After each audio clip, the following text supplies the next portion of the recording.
Mugira ibihe vyiza mwe mudukurikirana buri munsi. Twongera tubashimira ku vyiyumviro mugenda mutanga muri commentaire. Aho benshi mugenda mudusaba vyinshi bitandukanye.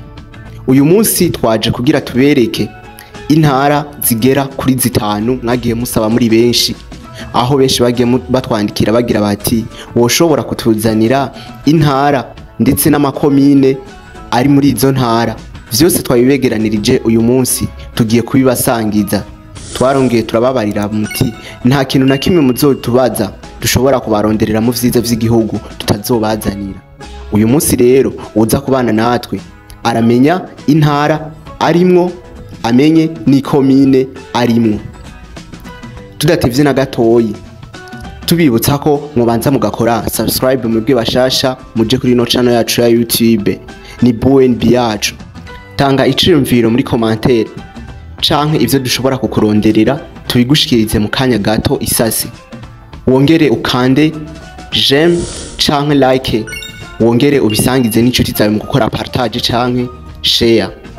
Tudatinze turagenda duhera uko intara kare zari zingana nuko amakomine yangana, maze ushobore kubatangurira uko bizoba bipanze.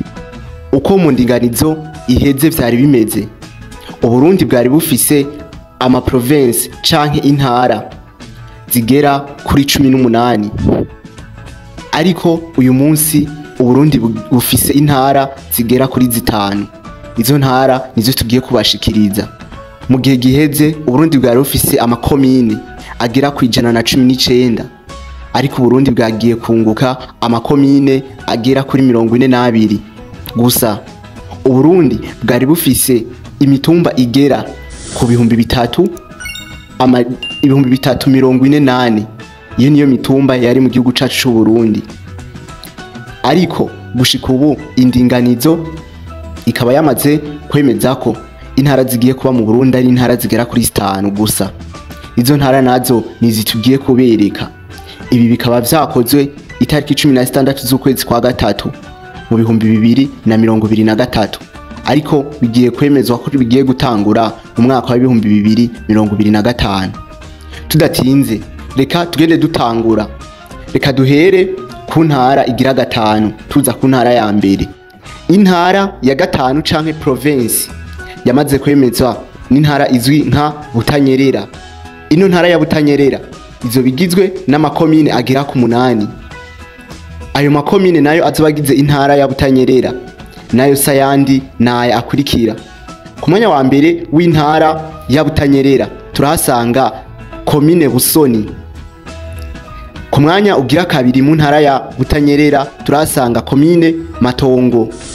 Ku mwanya ugira gatatu mu ntara ya Butanyerera turahasanga komine Kayanza, yahora ari intara ya Kayanza.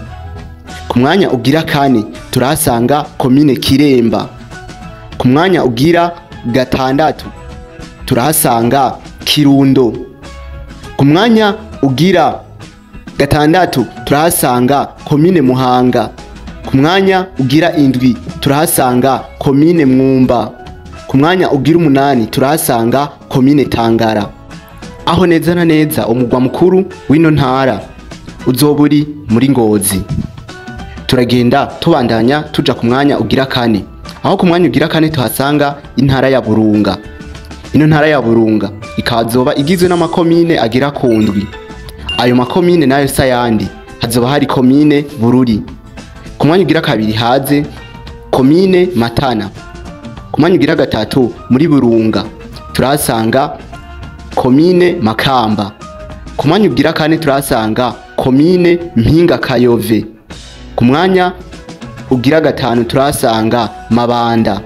Ku mwanya ugira gatandatu turahasanga komine Rumonge. Ku mwanya ugira indwi turahasanga komine Rutana. Neza na neza umugwa mukuru w'ino ntara ya Burunga azoba ari Makamba. Ico uzobukenera cose umugwa mukuru uzogisangako muri Burunga azoba ari Makamba. Turagenda tuja ku mwanya ugira gatatu. Ku mwanya ugira gatatu turahasanga intara ya Gitega. Ino ntara ya Gitega nayo ikazoba igizwe n'amakomine agera ku 9. ayo makomine nayo azoba agize intara ya Gitega nayo sayandi harimwo komine ku mwanya wa mbere izwi nka Bugendana. Ku mwanya ugira kabiri turahasanga ikomine ya Gishubi. Ku mwanya ugira gatatu mu ntara ya Gitega haraza komine Gitega. Ku mwanya ugira kane mu ntara ya Gitega haraza komine Karusi. Ku mwanya ugira gatanu turahasanga komine Kiganda. Ku mwanya ugira gatandatu turahasanga komine Muramvya. Ku mwanya ugira ndwi mu makomine ari mu ntara ya Gitega harimo komine Mwaro. Turagenda ku mwanya ugira umunani mu makomine agize Gitega turahasanga Nyabihanga. Turagenda ku mwanya ugira 9 ari wo wanyuma mu komine zigize intara ya Gitega hariho komine Shombo. Izi nizo komine zizoba zigize intara ya Gitega, aho umugwa mukuru w'ino ntara ya Gitega azoba ari Gitega nyene. Turagenda tubandanya ku mwanya ugira kabiri ku ntara zigize igihugu cacu c'u Burundi mu ntara zitanu shasha. Intara igira kabiri turasanga intara izi nka Buhumuza. Iyi ntara ya Buhumuza nayo ikazoba igizwe n'amakomine agera ku ndwi. Ayo makomine azoba agize intara ya Buhumuza nayo sayandi.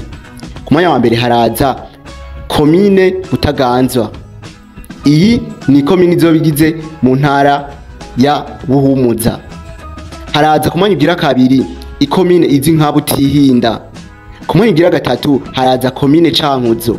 Ku mwanya ugira kane turahasanga komine Gisagara. Ku mwanya ugira gatanu mu komine zigize intara ya Buhumuza turahasanga komine Gisuru.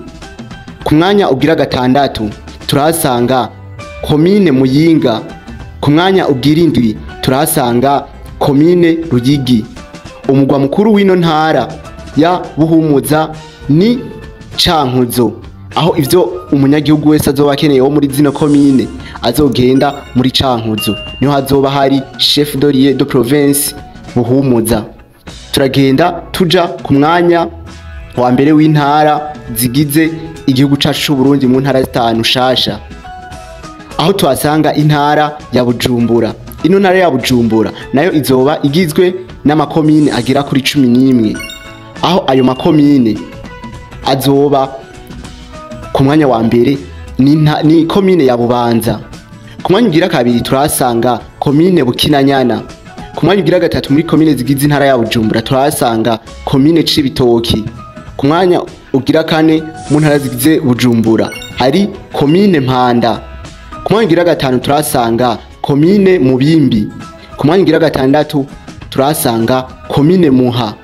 Ku mwanya ugira indwi turahasanga komine Muhuta. Ku mwanya ugira umunani turahasanga komine Mukaza. Ku mwanya ugira 9 mu ntara zigize Bujumbura turahasanga Mugongomanga. Ku mwanya ugira 10 turahasanga Mugina. Ku mwanya ugira 11 turahasanga Ntahangwa. Izi nizo komine zizoba zigize intara ya Bujumbura. Twongera tubibutsa ko mwebwe mubana natwe buri munsi mukomeze kugira subscribe, tubana buri munsi. Ushobora kongera gutanga nk'ivyiyumviro mu makomantere, vyose dushobora kubishura. Ibi tukaba tubikesha ikinyamakuru kizwi cyane nka Burundi Echo. Mukomeze kubana natwe, turabakunda. Ciao.